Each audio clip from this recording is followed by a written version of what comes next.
Titi was in labor with her second child in a small, poorly equipped hospital inside the prison, and the circumstances were anything but ordinary.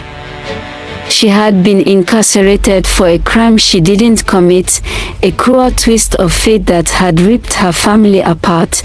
Juwon, her husband, leaned in closer, his voice trembling as he whispered words of encouragement. "You're doing great, Titi. Just a little longer, and we'll meet our baby girl. I'm right here with you." Titi's grip on his hand tightened as another wave of pain washed over her. She gasped, her body tensing with the effort.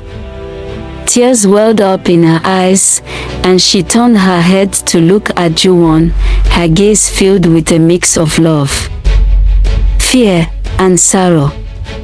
"Juwon," she whispered, her voice barely audible, promise me you'll take care of her. Promise you'll be there for our children." "I promise, Titi. I'll take care of her and our son. I'll be there for them, for you." The hours dragged on, each minute feeling like an eternity. The room was filled with the sounds of Titi's labored breathing, the soft beeping of the heart monitor, and the distant rumble of thunder. Finally, as dawn began to break, the cries of a newborn baby filled the room. Titi had given birth to a beautiful baby girl. The nurses moved quickly, cleaning the infant and wrapping her in a soft, white blanket before placing her in Juwon's arms. Juwon looked down at his daughter, his heart swelling with love and pride. But the joy of new life was overshadowed by the harsh reality of their situation. Titi, weak and exhausted, looked up at Juwon with tearful eyes. "Juwon," her name, Temmy, she whispered, her voice barely above a whisper. "Temmy," Juwon repeated, his voice choked with emotion. "It's perfect." Titi managed a faint smile before exhaustion overtook her. Her eyes fluttered closed, and she drifted into a deep sleep, leaving Juwon alone with their newborn daughter.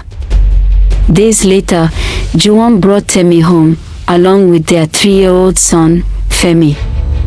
The house, once filled with laughter and warmth, now felt empty and cold.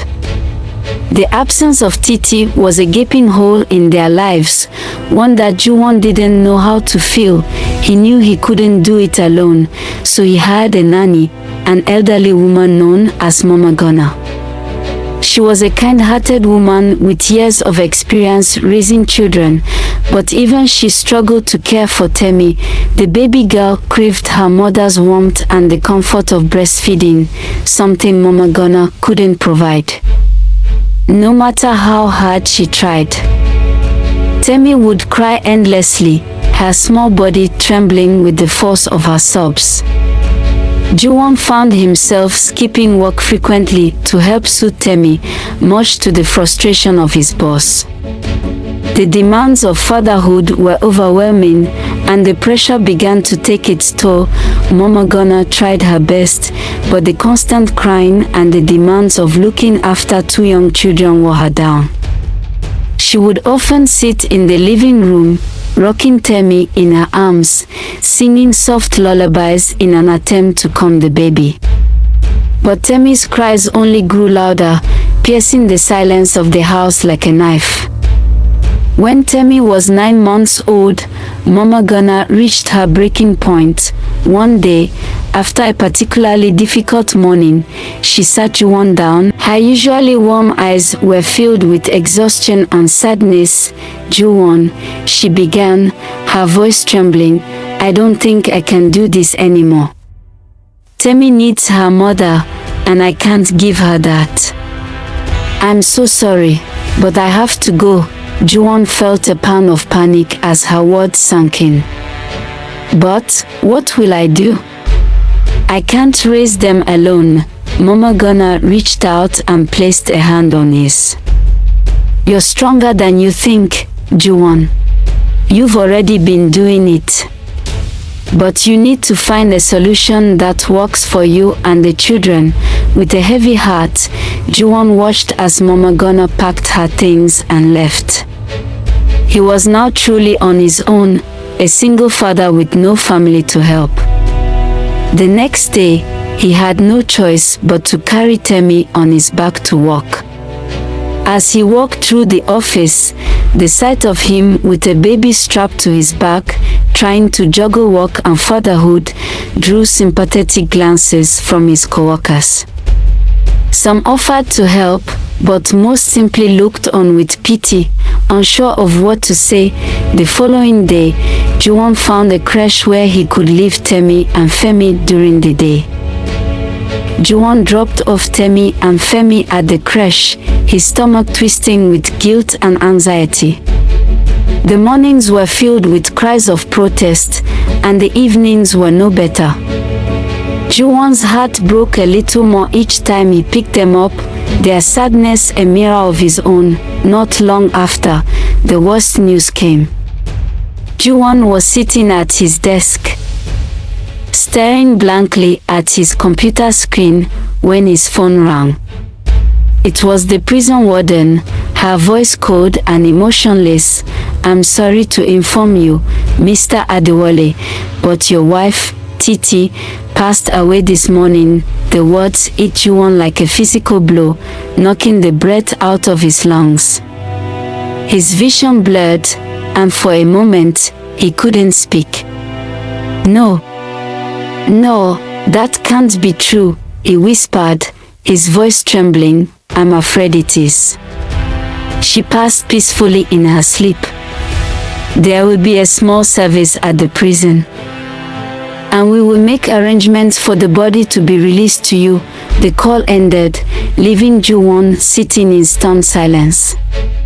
Titi was gone. The woman he had loved, the mother of his children, was gone forever.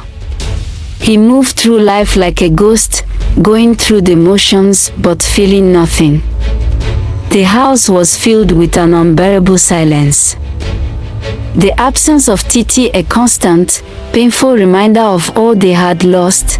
As the months passed, Juwon began to settle into a routine.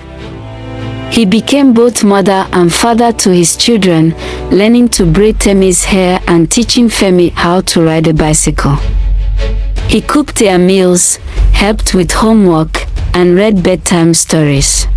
On Temmy's second birthday, Juwon decided to take the children shopping at the local supermarket. It was a rare outing, one that he hoped would bring a little joy into their lives. They were in the dairy aisle, browsing the shelf for milk, when Juwon noticed a woman standing nearby. She was reaching for a carton of milk, her movements graceful and deliberate. Their eyes met, and there was an instant connection, a spark that neither of them could deny. Juwon felt a strange flutter in his chest, something he hadn't felt in a long time. The woman smiled warmly, her eyes twinkling at the corners.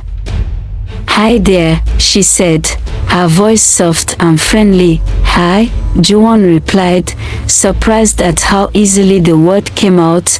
They exchanged pleasantries, and before long, they were chatting like old friends. The woman's name was Doyin. She had a warm, kind demeanor that immediately put Juwon at ease. As they talked, he learned that she had recently moved to the neighborhood and was a teacher at a nearby primary school. There was something about her that made Juwon feel comfortable, as if he had known her for years rather than just a few minutes. Their conversation flowed effortlessly, and for the first time in a long while, Juwon found himself smiling, genuinely smiling. As Doyin turned to leave, Juwon watched her walk away, a strange feeling stirring within him. Over the next few weeks, Juwon and Doyin continued to cross paths. Each encounter was brief but meaningful, and slowly, a friendship began to blossom.